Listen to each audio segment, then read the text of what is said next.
So I've recently done a 2024 video on the Pixel 7 Pro. Now, whilst I loved using this phone, it's an absolute behemoth. So what about the regular Pixel 7? Is this the best compact phone you can buy in 2024? Let's take a look. Now, if you're considering a second-hand Pixel 7, there's a couple of differences between this one and the Pro that you'd want to take into account. But if I start with a couple of similarities, just so you don't feel shortchanged from the get-go. Now, you've got the same general build as the Pixel 7 Pro. You've got the same Gorilla Glass Victus on the front and on the back, just of course in a smaller footprint, and it has still got that same aluminium frame. And of course, having that smaller footprint naturally makes the phone about 15 grams lighter, and you do get the same full IP68 water and dust resistance on the regular Pixel 7. If we flip the phone around onto the display, this is where you'll see the bulk of the downgrades. Of course, it's a smaller 6.3-inch display over the 6.7-inch on the Pixel 7 Pro. It's a lower resolution 1080p panel rather than the Quad HD on the Pixel 7 Pro, and it's a slower 90Hz refresh rate over the 120Hz on the Pixel 7 Pro, and that's an LTPO display, whereas it's not on the Pixel 7. But overall, the display on this regular Pixel 7 is absolutely fine. I've had no issues with it at all. Even the maximum brightness tops out at 1400 nits as opposed to the 1500 on the 7 Pro, but in real life that's negligible. It's still absolutely fine using in broad daylight, and you've got pretty slim bezels again around the outside of the display, and it is a completely flat display as opposed to the curved on the Pixel 7 Pro. So if you want a premium case for either your Pixel 7 or Pixel 7 Pro, check out channel sponsor Caseology. With an accented back for comfort, dual layers and integrated drop-proof grip provides extra cushioning and protection with military-grade materials. It's also wireless charging and screen protector compatible, and this case is available in a variety of colours, and you can also grab the Parallax and Nano Pop cases for a slightly different design but with the same high quality protection. Caseology do these high quality cases for all major flagships. Follow the link in the description to buy. But talking more on just the Pixel 7, absolutely fine. This display is a really high quality flagship grade display, as you'd expect from a 2022 flagship at the time. And even now it's a flagship grade display. It's definitely better than a lot of budget phone displays on the market. You get that 11 megapixel selfie camera in the top center as well, which takes some pretty nice selfies, natural looking photos, plenty of detail, lots of great dynamic range. And yeah, just overall a great experience using the display and that selfie camera. And the only area really personally for me where I think the Pixel 7 does fall behind quite considerably from the 7 Pro is that in-display fingerprint scanner. It's definitely not as fast and not as responsive as on the 7 Pro. There was plenty of times where I had to take a couple of attempts to get it to read my finger, whereas on the 7 Pro it was absolutely flawless every single time. So that's the one major thing personally for me, which I think is the biggest downgrade from the 7 Pro, is that in-display fingerprint scanner, but everything else has been absolutely fine. Now, the regular Pixel 7 comes with the same Google Tensor G2 as found on the 7 Pro, so naturally performance is identical on both of these phones, even though the Pixel 7 Pro comes with 12 gigs of RAM over the 8 gigs on the Pixel 7.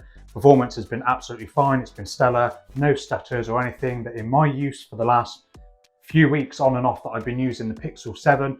And then of course the software experience is identical on both. They're both running Android 14, so you do get all of the software features on the Pixel 7 that you find on the Pixel 7 Pro. Things like live transcribe, captions, magic eraser, all of that sort of stuff, photo unblur, all of those really great features that you find on other premium Pixel devices are found on the Pixel 7. I haven't found the 8 gigs of RAM to be a problem at all. If that's something you're a little bit wary about, I wouldn't be. And if you're worried about software updates, don't be. On the Pixel 7, you're guaranteed software updates until October 2025 and security updates until October 2027. Now, although it's guaranteed until October 2025, you may well get them supported for longer, and the same with the security updates. So you're fully supported for at least another couple of years, especially with your security updates, which is very important for bank details and all that sort of stuff. So I wouldn't be worried if you're buying one now. So I just want to give a little bit of info on a couple of things that are questionable in people's minds when it comes to a Pixel, and that's performance and battery life. Now, performance on the Pixel 7 has been absolutely flawless. For me, it uses Google's Tensor G2 manufactured by Samsung. And of course, it's had its issues with thermal throttling and stuff like that if you're using certain things for quite a long period of time, like gaming and the camera. And I have found that with this Pixel 7 and the 7 Pro. And of course, I found it with my Pixel 6 and 6 Pro. Check out those videos if you want to see those. But overall, performance has been absolutely flawless with this Pixel 7 with Tensor G2, with those thermal issues, of course, but I don't really use the camera a huge amount. I don't do any gaming or anything like that. So everything has been absolutely flawless. Now, of course, with those thermal issues can come issues with the battery life. You get a 4355 milliamp hour battery in this Pixel 7, which is about a 13% drop from the 5000 milliamp hours found in the Pixel 7 Pro, which of course is a bigger phone, so it's gonna have a bigger battery anyway. But battery life for me has been absolutely fine. It is about the same as the Pixel 7 Pro if you take into account the 1080p display, not Quad HD, and 90 Hz over the 120 Hz. So overall, the battery life has been absolutely fine, and you get 20 watt wired charging support and 20 watt wireless charging support on this Pixel 7, which can get you about 50% in around 30 minutes. So both of those have been absolutely fine for me, but they do come with their downsides, of course, with intense gaming, the thermal issues and stuff like that. So that's just something to bear in mind. And oh, by the way, this video is shot on the Pixel 7. Oh, and just quickly, while I did that little bit of video on the Pixel 7, the back was warming up quite a little bit, and that was what, a minute or so of video. So that just shows that there are some thermal issues still with Tensor G2, even doing something just like taking a bit of video. Well, now that that's over with, let's talk about these. So the Pixel 7 comes with a dual camera setup consisting of the same 50 megapixel primary camera and 12 megapixel ultra wide from the Pixel 7 Pro, but it does unfortunately lack that 5x telephoto camera found on that Pro. Now personally for me, I have the unpopular opinion that I actually use a telephoto camera more than an ultra wide, so that I would have actually preferred on this over the ultra wide. It's a plenty competent camera system, that's for sure, on this Pixel 7. You get the same vibrant, you get the usual pixel looking photos, very contrasty, nice HDR photos, plenty of natural colour, loads of sharpness, sometimes over sharpened in certain photos, but yeah, absolutely great photos and one of the best that you can find on a smartphone, even though the phone is 2 years old. And there's not much colour shift when you're switching to the ultra wide from that main camera. You still get decent amounts of detail. Of course, it's a smaller and lower quality sensor than the main camera, but you still get some really great natural looking photos from that ultra wide. But as usual, here are a few more photo and video samples from the Pixel 7. Let me know down in the comments what you think.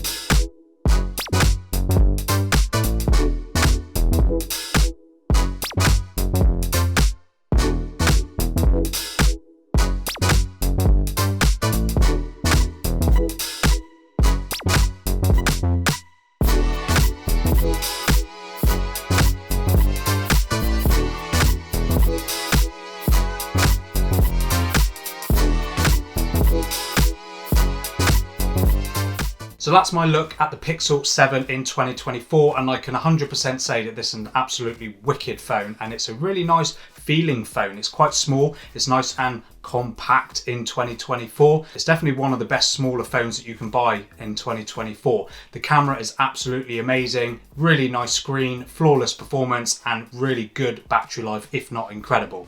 But let me know down in the comments what you think of the Pixel 7. I managed to pick this one up secondhand on eBay for about 200 quid, and for that price, you're not going to get much better than this, I don't think, unless you're buying a secondhand iPhone. But even then, I don't think the camera's going to be up to scratch to this, and possibly not even the battery life.